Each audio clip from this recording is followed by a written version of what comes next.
this. It is wonderful to be in this space together. I'm so excited to be able to have basically a whole additional month of the Hymn Society conference. This is my dream come true of being able to go to all of the sectionals and be able to connect with so many wonderful people. My name is Slats. My pronouns are they, them, theirs. I usually live in Minneapolis, Minnesota as of last June, but I am currently coming to you from Montreat, North Carolina, where we are getting ready for the Worship and Music Conference, which is a hybrid conference this year. So if you happen to be in North Carolina for this conference in the next couple of weeks, please say hi. I love seeing Hymn Society folks here. And if you are attending online, that is also awesome. Please pray for us, as we have never done a hybrid conference like this before. So, and then I'm here with Noel Werner, who I will let introduce himself a little bit. Sure. I'm Noel Werner. My pronouns he, him, his. I'm the director of music at Nassau Presbyterian Church in Princeton, which is where I had the pleasure of meeting Slats. How many years ago now? I calculated it. It was 8. 8. Wow. Okay. And I've been at that church now for 16 years, 15 years or 16 years. And I live with my wife, Reverend Wendy Werner, here in Dayton, New Jersey, not too far from Princeton. So then that's where I'm coming from, my beautiful home. And a pleasure to be with everybody today. So as we mentioned, Noel and I have known each other for about 8 years, which means that Noel and I actually knew each other before I began to transition, before I even had really fully figured out my own gender identity. So when Noel and I first met, he knew me with a different name and using different pronouns. I ended up starting in his choir after I had begun my social transition. And whenever I am entering into organizations as a trans person, I look for partners.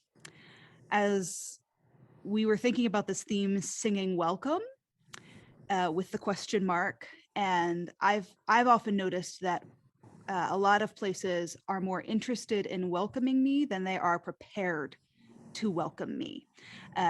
So they might think that having a non-binary trans person in the room is really wonderful, and they're absolutely okay with that, but may not necessarily have done the work to make that a comfortable space for me. And so I find these partners to kind of help us transform that space. And Noel has been a true partner and ally throughout that process in my coming back to Nassau. So today we're going to use that experience as a kind of a prism to look at how we actually practice singing welcome, how we structure our choirs, how we structure our worship, to make sure that this is a place where we can meet each other with hospitality and with grace, both in how we do things well and both in how we mess up, because we will, it's inevitable.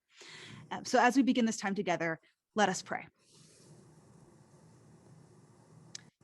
God, who tunes our hearts, gather us together though we are far apart. Be that unimaginable peace that opens up difficult and sacred conversation. Help us hear your voice and see your face in similarity and in difference. Amen.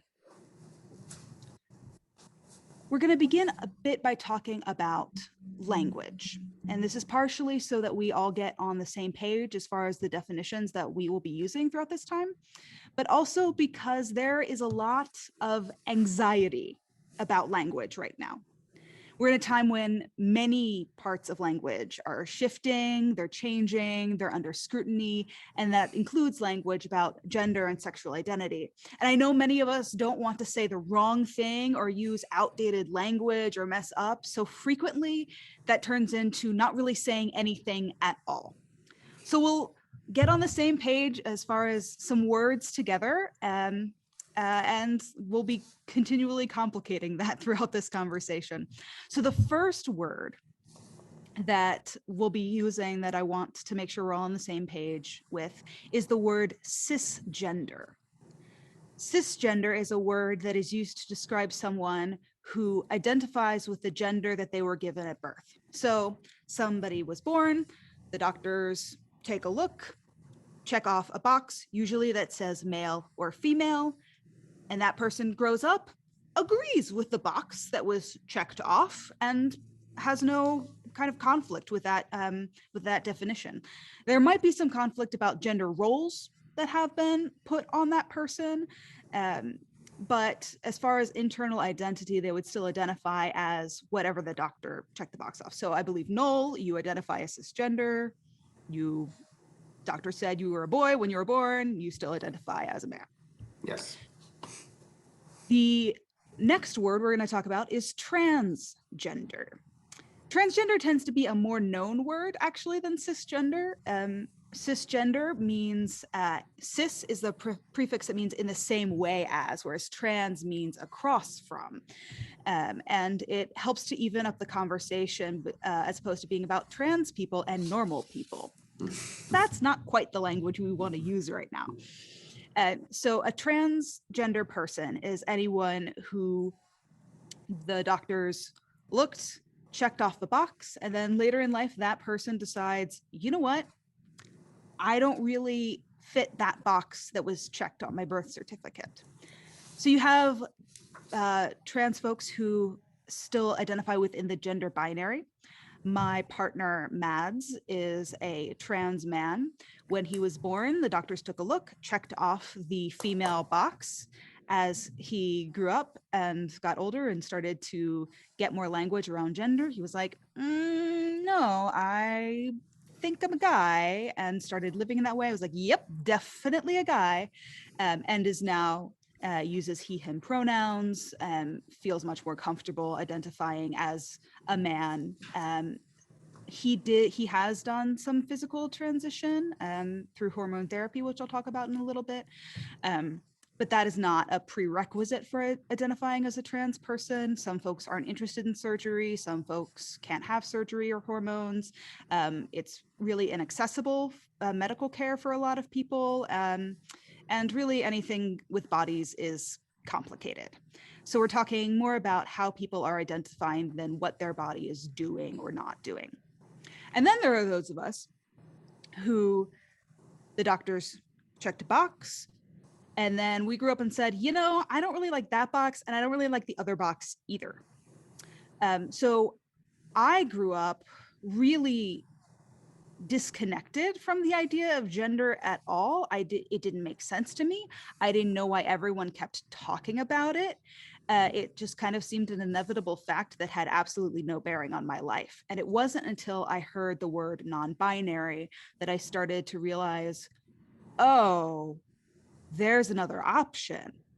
And when that happened, it was like a whole new world opened up to me, and I suddenly was able to understand things that I couldn't before, and I was able to talk about gender in a way that I really couldn't before.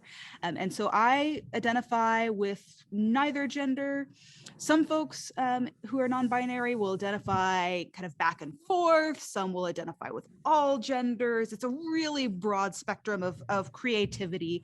If there are any Doctor Who fans in the house, I like to say it's like we think that gender is a straight line from here to there, but it's really this ball of bendy, wendy, gendery stuff. Some words that have fallen out of fashion lately include transsexual and transvestite. Some people will still use them to identify themselves, but that is not, but that's not common at this point. And so the kind of accepted word for discourse right now is transgender. And then there's one more word that I want to talk about, and that is the word queer. I use the word queer a lot, and inevitably people start to panic a bit about that word, and that's for good reason. Queer is a word that has been used very much as a slur. At the same time, it is also the academic word. We'll talk about queer theory or queer theology. And it's a word that is being reclaimed by a lot of us who feel like we fall outside a lot of the definitions. I won't identify someone as queer if they do not identify themselves as queer. The best practice always is to use the words that people use to define themselves. Um, but as far as the conversation about whether or not queer is offensive, which it is to some people and isn't to others, something that I do think it's important to point out is there is no word that has been used to identify us that has not at some point been used against us. Homosexual, gay, I grew up in the time when everyone was, gosh, that's so gay. There are so many words that have been used against us, and so we reclaim some of those as we take up more space. And so this can be hard. It can be like, it can feel like you're learning a new language. So there is going to be stumbles. There are going to be misunderstandings. There's going to be that you're getting it almost, but not quite. I remember whenever I lead a group of people singing in a language that they're not familiar with, and I am less familiar with, like Spanish. I don't speak Spanish, but I believe it is important for us to sing in Spanish. I'll say, you know, if you're scared about singing in Spanish, that's fine. So am I. We're going to do our best to get this right, and we are going to do our best to sing this authentically and correctly. But we are human, and it is better to try and stumble along the way as we learn than to not try. So this is language. It develops and it changes, just like languages do. You can think that there are even particular dialects, particular words that some groups will say and other folks won't say. There's some words that are only for in-group use. And that's fine. We learn this like we learn anything else, and we change as needed. I will say the need for this language is not new. Gender fluidity has always existed. There's documentations of gender fluidity in cultures all across the world. I believe we are in a time right now where this language is coming to the forefront in a way that is really beautiful and challenging and awesome. I always say that as much work as you can do to learn language before someone comes into your space, the better. In this particular case, they might already be in your space and you just don't know. I wanted to check in to see if there's any like technical questions about language, about the terms that we're using before we kind of move forward. We have both the Q&A that you can use and the chat. Either of those work. So if you have any particular questions, please feel free to pop them there and I will type or speak to answer those. But as we were talking about how do you prepare a space for people to be able to enter in, I think part of what made my kind of entry back into the Nassau Presbyterian Church and Nassau Presbyterian Church choir really effective is kind of how Noel approaches that space as a whole. So I'm going to turn it over to him to talk about that. Sure. Thank you, Slats. I think what's helpful is to understand, how I approach a choir as opposed to how choirs can traditionally be approached. Very often, not always, but very often the model is that the conductor has in mind in advance how something should sound. They may have a particular model, a particular ideal that they're working towards.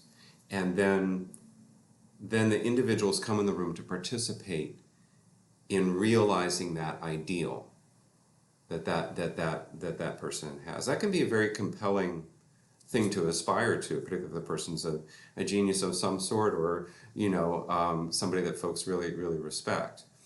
But what that requires then, very often, is that those individuals who've come to the room, sometimes to a very great degree, need to kind of subsume themselves, cover. You often hear about covering the sound. I've heard directors say, leave those problems at the door. you know, just you're here to concentrate on this masterpiece, you know, how it should be presented.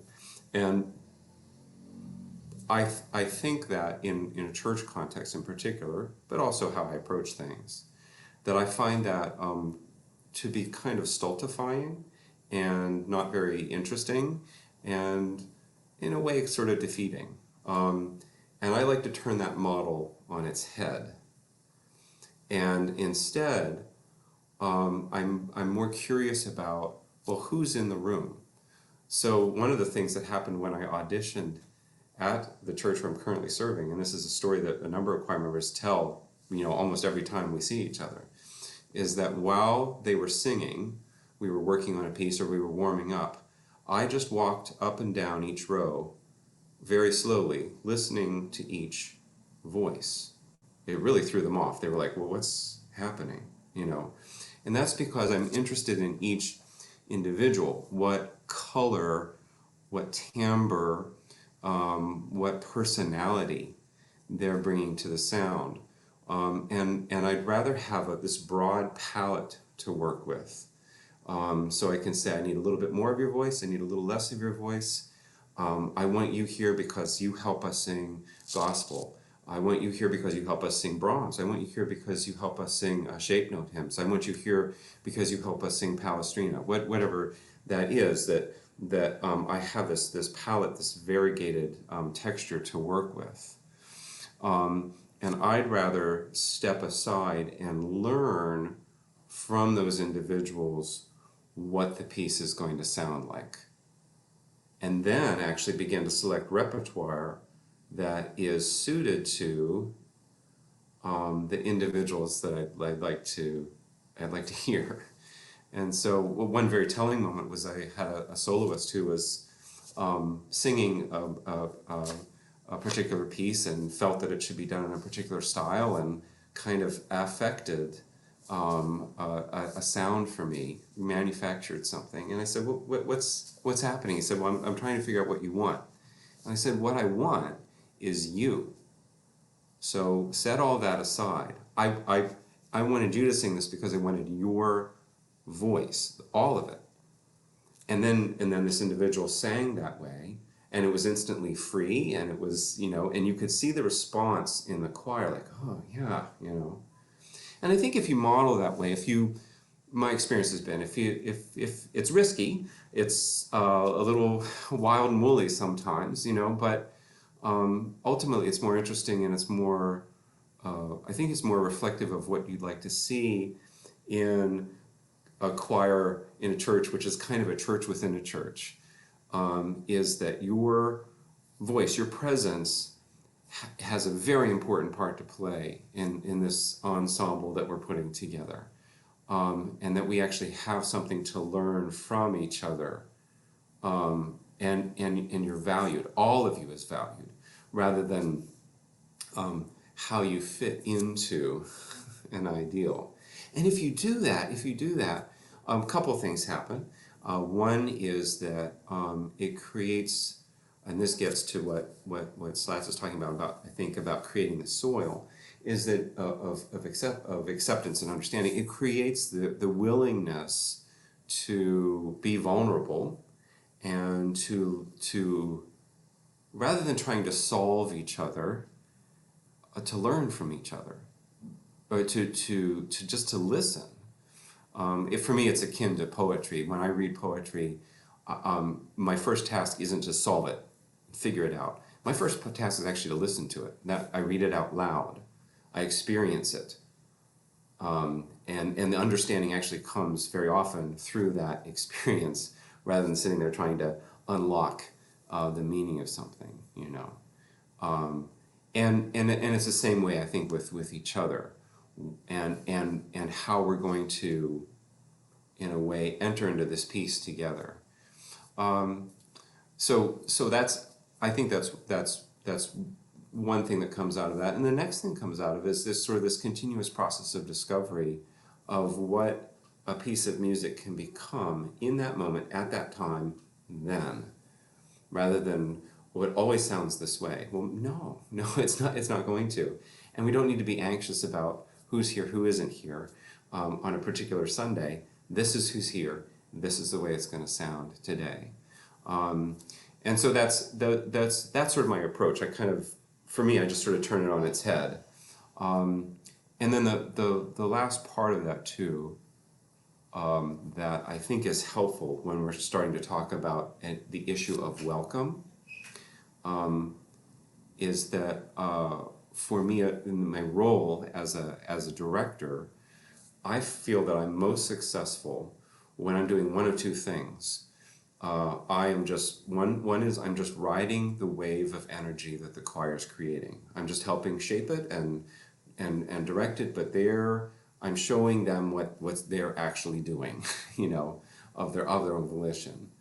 And the other is when I can put them in a circle, for instance, and we start the beat, and then I simply walk away, or I step into the group and sing a part with whoever, and don't direct, and let them look at each other and sort of solve that together and feel that together. When I'm actually able to step aside completely, that's actually when I've been most successful.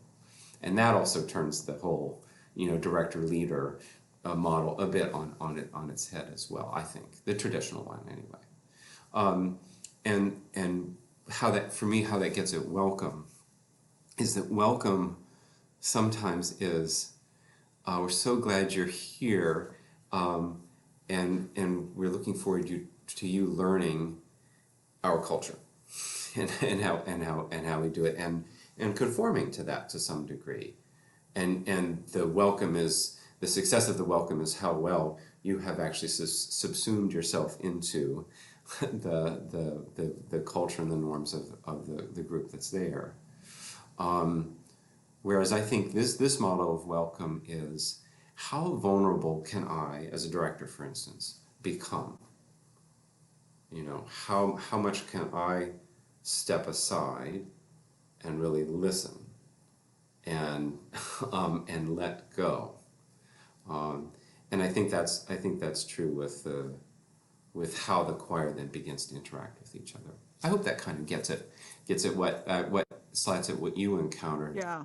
Coming into summer choir and when I first met you. So Absolutely. that's how I shape things.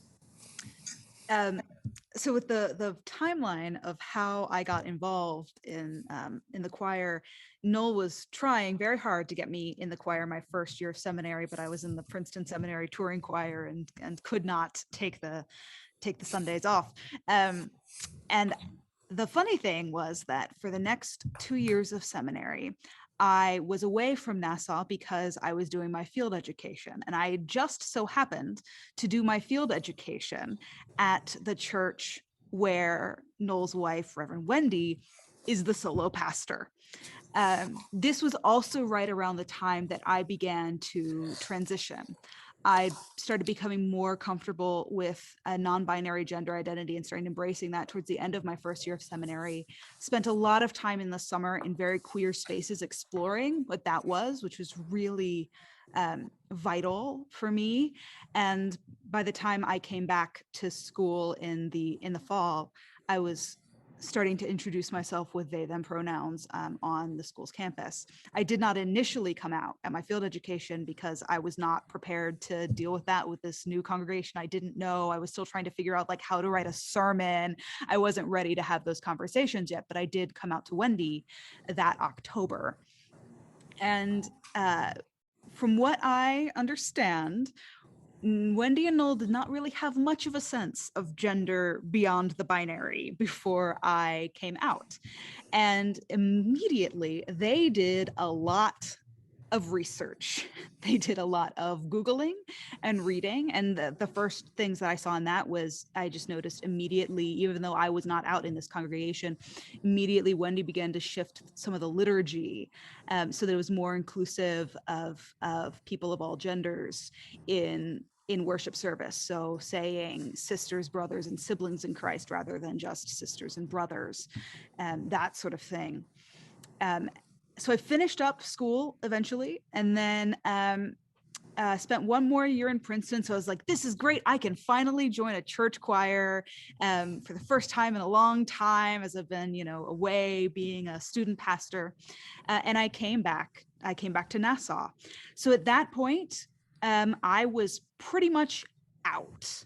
Um, that comes with a little bit of a caveat because you basically have to come out in every situation that you are in. So I frequently wear pronoun pins to kind of just jumpstart that process.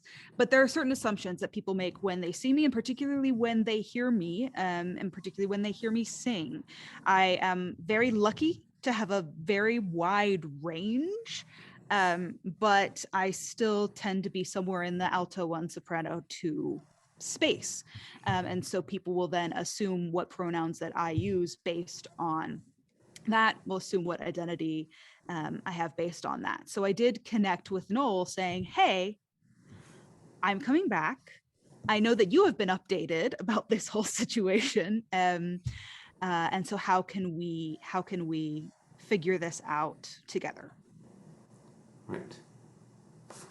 Yeah, Noel, you Take talk it now. away. Okay. Right. So, so, so that process um, had unfolded several ways, and I think I learned something about myself and about the choir and about what listening to Slats' story and witnessing their vulnerability in front of the congregation, in front of the choir, in front of me, what that meant in terms of my own transformation too. So the first thing is, and it just almost happened. I almost said her, and the reason is, I think, is that because Slats, because I knew you before the transition, gender imprints itself very strongly. That's almost one of the first. It is probably the first category that we create in our mind as we encounter somebody. And it's a very difficult thing to reprogram the computer of the brain to do. And and what I had to get over rather quickly was my embarrassment over making pronoun mistakes, right? Rather than making a big deal of it or putting Slats in a position of having to comfort me, and say it's okay, what I really needed to do was just immediately correct it and move on, and just not make it and not feel and not walk around with guilt and regret. Just say, oh, there we go again. Sorry, them. It'll probably take me forever, but I'll get there. So that's the first thing is that. Oh, go ahead. Well, and I'll just say about that I actually love when somebody who I know is good at the quick correction and then move on. I actually love when they, this is strange to say, I love when they misgender me in a crowd of people who I know are already anxious about my pronouns, because it models, oh, you make a mistake, you correct, you work to do better, you move on, and that's a part of it. I've made mistakes on other people's pronouns, Right, right. and it's And we make mistakes with names, and all sorts yeah. of malapropisms come out. So that's really, I think it's sort of in that category. So that's the first thing. And again, like what I said about poetry, I needed to realize too that I didn't need to put myself in the position of solving or understanding. I mean, I educated myself so that I knew what Slats was talking about, but I didn't need to solve it for myself. What I needed to do was just accept and listen and learn and still be a friend.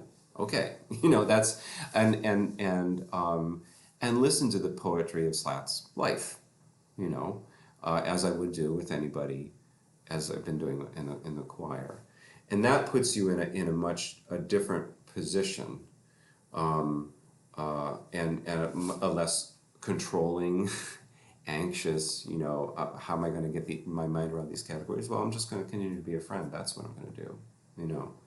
and truly accept. Um, the next thing is that that Slats determined you determined, Slats, when and how you would tell the choir, and we found a specific time. We usually have some time of sharing in the choir. Let's do it there. And you sort of laid it out and explained a little bit about the pronoun preferences, and that was that. It was in the context of, are there any other prayer concerns? Are there any joys, and I'm doing a recital and play for my uncle and, those sorts of things. There's a new baby in our family. And by the way, I'm transitioning in my identity, and this is how I'd like you to refer to me. And so because there was already a culture of sharing in the choir, because there was already a culture of vulnerability and acceptance, that also enabled individuals to approach Slats with questions that they might have, and have conversations. And there were conversations afterwards, and people thanking Slats for letting them know, and asking them to be patient with them as they kind of figured out, and that it was just sort of in the context of being that kind of family. And the next, I just have one sort of specific story that was very striking to me. I have a member of the choir, very dedicated, identifies as female, and frequently not sparred with me, but kind of pushed on me with language, with issues of language around gender, particularly when it came to gender references to God and gender references to humankind. So changing things from man to people, or humankind, making those kinds of changes or modifying, And one of the things this individual said to me was, I'm a woman, and I've never felt this oppression that feminists are talking about, and I don't get it, and I'm not, I don't like being lumped in with all these women who are oppressed because, and I know that men refers to all humankind, and, that doesn't make me anxious. And so that's somebody that really never identified with first, second, or third wave feminism, right? Nonetheless, I continue to make those, that's one area where, as a director, I'm like, well, this is what we're going to sing. Because we all have to sing the same thing together, so it's intelligible, and I'll make that decision. And here's why, and I appreciate that there's a spectrum of agreement and disagreement on that, but here's where we are. But it was after this individual read Slats' book, Queering Lent. And this was a series of poems or series of meditations on each day of Lent. They came up to me and she said, now I get it. I had no idea how painful it is to be on the outside. And now I understand even the feminist argument about how language and how we choose to say what we say over and over and over again sends this signal. And so it was through this individual's reading of your poetry, Slats, which on your part was an extraordinary act of vulnerability. That they themselves have this vulnerable opening and a kind of a broadened understanding of why we might futz around with the language a little bit from time to time, in order to address those issues of inclusion that they themselves may never have felt, but then all of a sudden realize, well, maybe I'm not feeling those, maybe because I'm in a more privileged position, Mm-hmm. And this word queer also means odd, curious, sort of other, you know. And isn't it true that that's true of everybody? There's all Yeah. oddness, otherness, mysteriousness, unknowableness.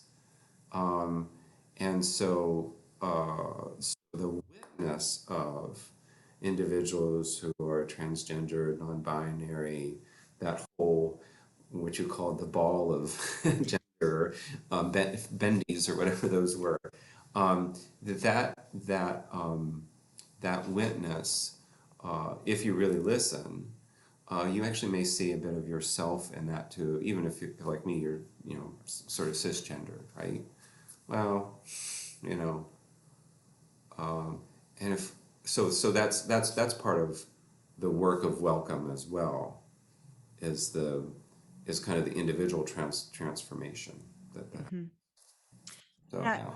I would just say off of that that there's a lot of the violence that is perpetrated against particularly trans women, um, s- often stems from men, cis men who are attracted to them, and there is a introspection about what that might mean, that that they would rather destroy the thing that made them feel that way than face that vulnerability.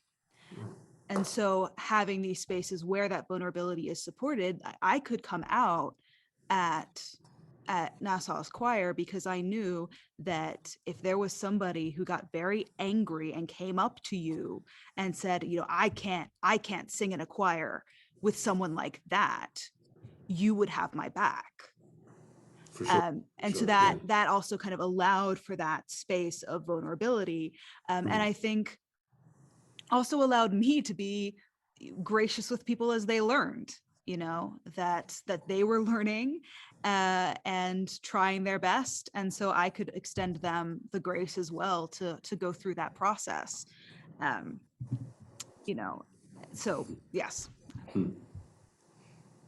um and a few things that, so I want to point us a little bit towards some very practical things and what this did for me as a person in the choir. First of all, it meant that I could exist in that choir and I could sing whatever voice part Noel put me on that day, because I'm one of those who moves around as necessary. But I could sing whatever voice part, and my identity was not called into question. One of my most heartbreaking stories is when my partner Mads went to a church, and he had not started testosterone yet.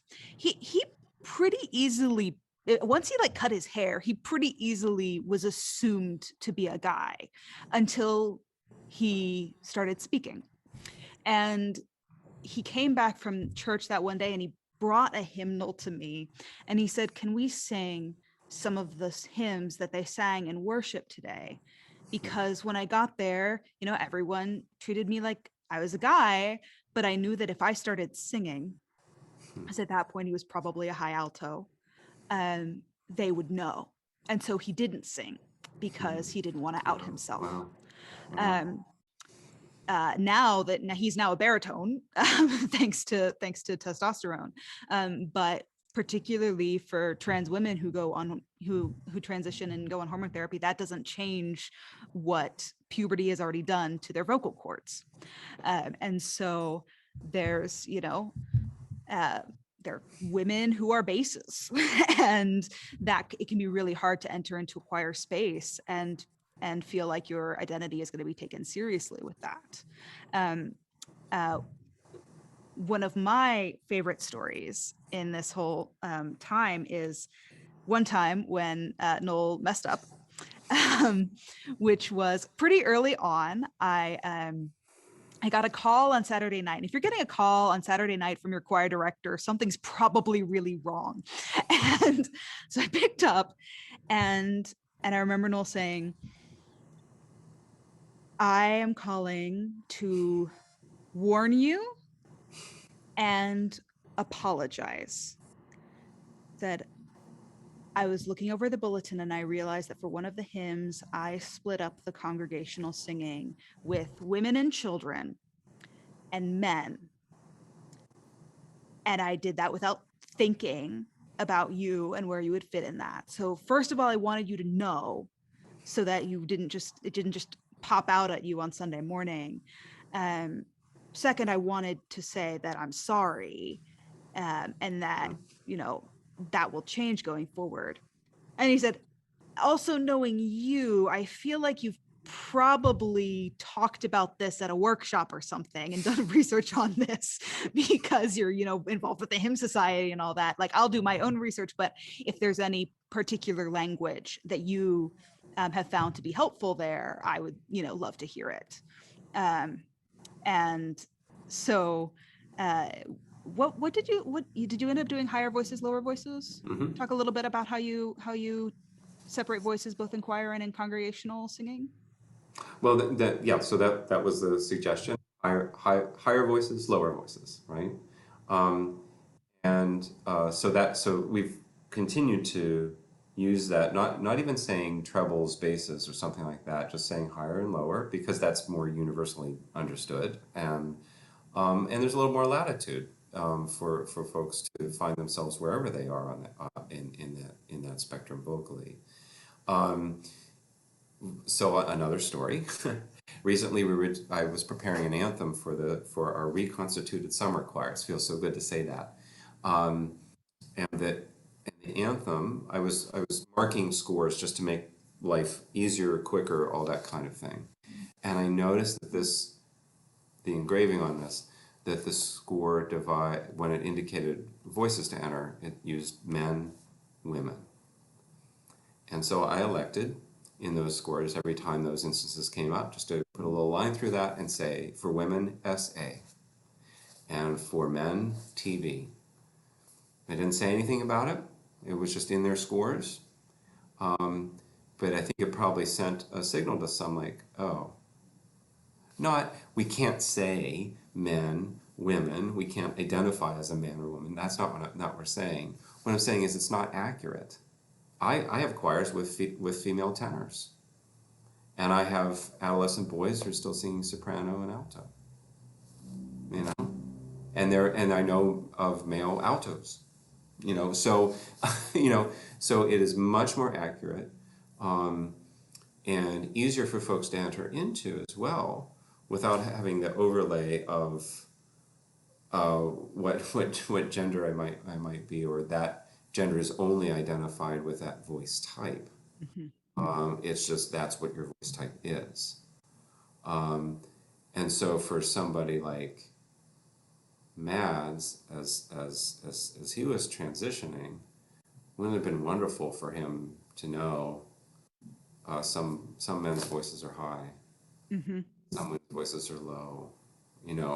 How what a very very simple thing, but we observe that higher voices, lower voices consistently in how we talk, and I try to observe it consistently in and I'll even find myself correcting myself.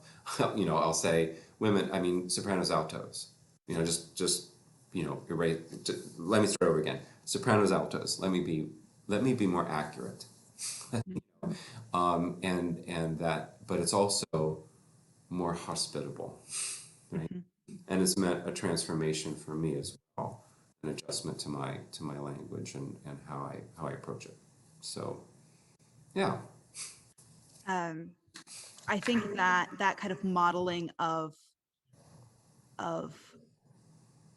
let's do that more accurately, like let's, you know, saying women and then changing, has also been really useful. I think it was easier actually for a lot of the folks in the choir to pick up on my pronouns because they already had that modeling of we've never landed, we've never fully gotten there, we're just trying to do a little bit better. So then anytime something else comes up, that is the model. um you know, it's made me better at adjusting language around ability, especially that tends to Mm. be the spot where I mess up the most. Mm. And I used to say things and then be really embarrassed and, oh no, I can't believe I, you know, used blindness as a negative metaphor and all this, instead of just stopping and be like, that's not actually what I want to communicate. What I mean to mean is this. Um, and it creates a much more resilient system, and a system kind of able to weather whatever changes come. Um, and for me, that inclusion, it made me know that in that space, I can be who I am. I can come with my full voice. I am cared about and I am loved. And that changes me. And yeah, I'm a Presbyterian. Yay. We know that we're very much about God. We know that we know how to extend grace because God has extended grace to us. We know how to extend love because God has extended love to us. I better know how to extend love to others because of the love that has been extended to me. And when we keep extending that grace and love to each other, even when we don't fully understand, but we know we want to care about the other people, it becomes the best kind of feedback loop of that trying and sometimes failing and sometimes getting it right, but always moving forward with love and with care. Yeah. I'll turn it over to Noel for any other. Okay, for yes, for the closing, um, I think if as I think about the fruit of that in our own congregation, um, we have a number of teens and young adults who are in transition or who have transitioned. We have a number of same-sex couples married and also just courting. Um,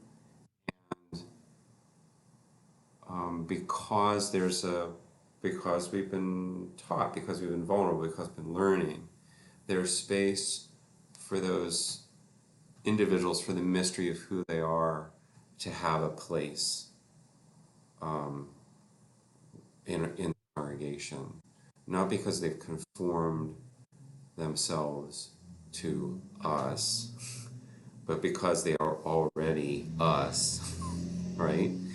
Um, we've learned that this sort of the otherness within ourselves is also accepted, you know.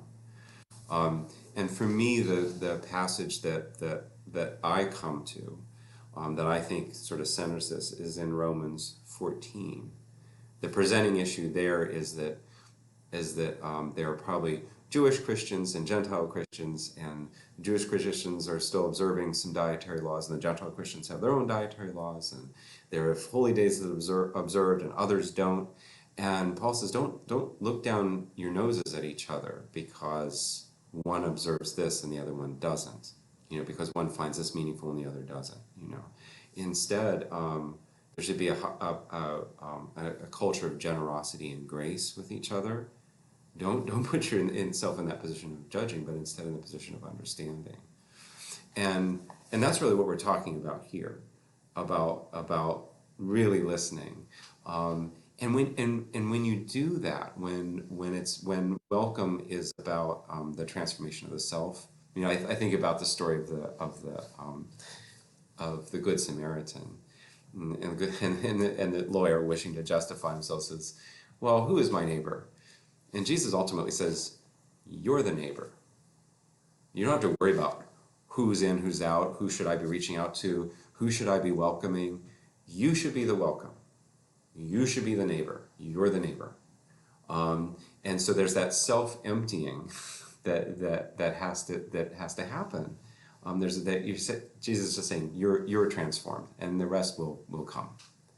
And in Romans 14, the result of this is we do not live to ourselves and do not die to ourselves. If we live to the Lord, and if we die to the Lord. So then whether we live or whether we die, we are the Lord's.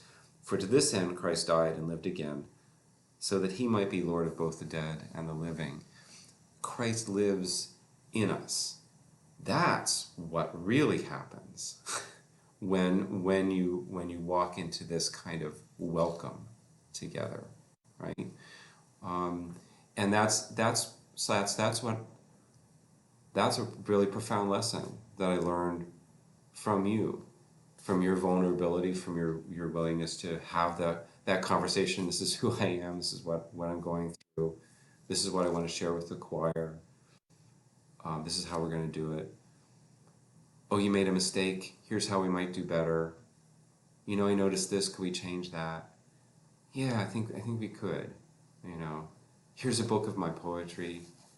Wow, that actually transformed the life of a member of the choir. You know, so that's Christ living in us. You know, when we open up that way.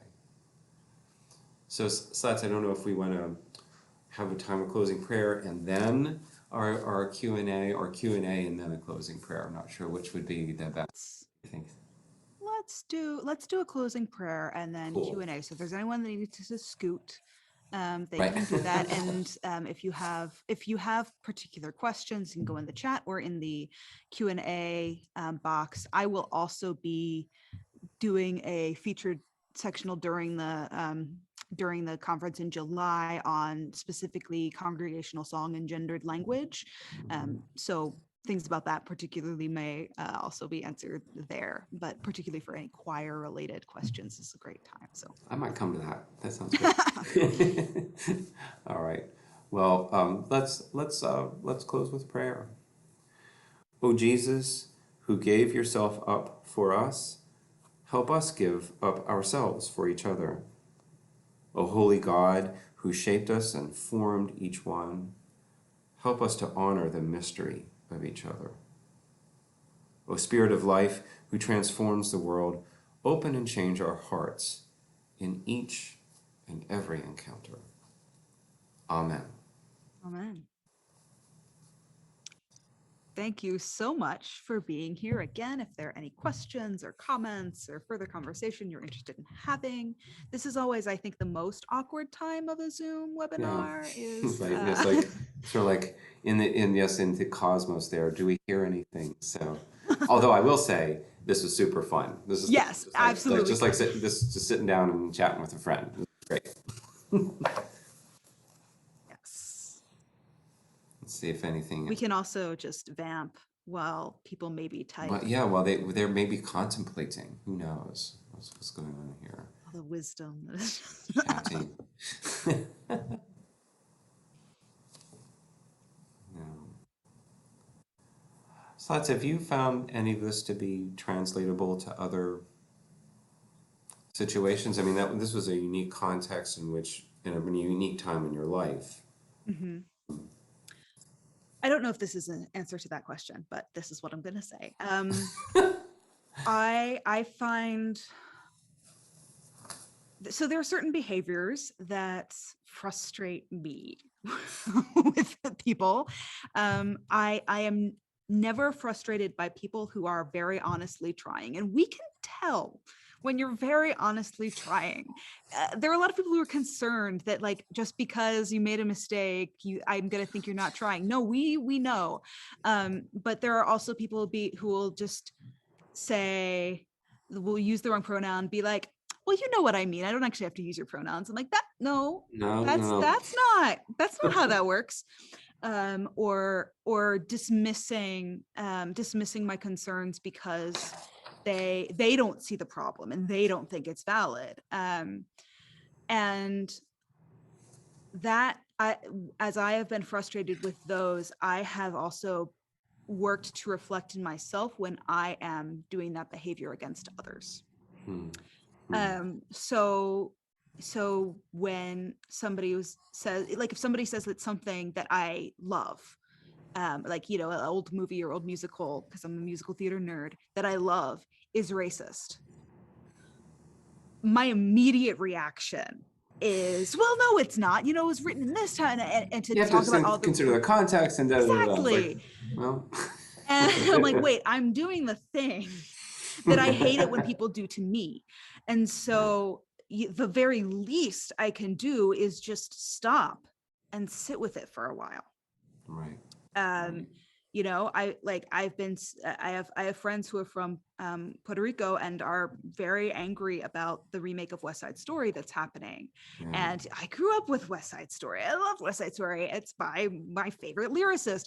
And that also these people do happen to love Sondheim's other work. So I, it took me moments to stop and be like, wait, I have experienced that in a particular way, and they're experiencing it in a very, very different way. And who am I to speak over what their experience is? And so the very least I can do is just check myself and listen and allow myself to learn from that. That's helpful. Yeah. Not that I'm always great at it, but we try. Well, that's also the Christian life. I think it's what we very often forget in these discussions is that is that sort of attitude of humility, really on both ends. It's very easy to become doctrinaire and judgmental and that kind of thing, and not be able to step back, you know, and just take it to God, and right. How often we don't take our own sense of righteousness, right? Mm-hmm. And that's also part of vulnerability too, is letting go of that. As the lawyer said, thinking he would to justify himself. Boy, we always want to do that, right? We always want Yeah. to, And that it's okay to sit in not understanding for a while. yeah, yeah, definitely. It's okay to actually take time to learn and contemplate and pray. And you don't have to have an opinion about it instantly that you post on Facebook. Um, you don't have to instantly have a strong stance on something. Right, You can right. take the time to get there. I've seen a number of people who I know are, if I'm the first person they've met who has ever let them know that gender might be more than a binary, it takes a while to Mm-hmm. process that, and I see them processing it and taking the time to do that, and I respect that. I deeply, Well, deeply respect that. And I've had folks who I know have not necessarily come down to a point where they agree with how I express or experience gender, but they will still use my pronouns because they know that that is a way that they can show respect to me and care to me. And that challenged me. That challenged a lot of my assumptions about about people who come from a particular religious and political background. Um, I still don't know how their brain wrapped around that, but some of them were better at using my pronouns and some of them more like, we're progressive Christians friends. And so yeah. that challenged my own prejudices. Interesting, interesting.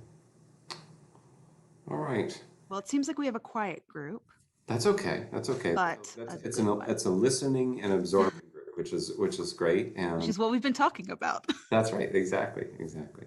So, okay. Yeah. Well, Well, I thank think you it's all.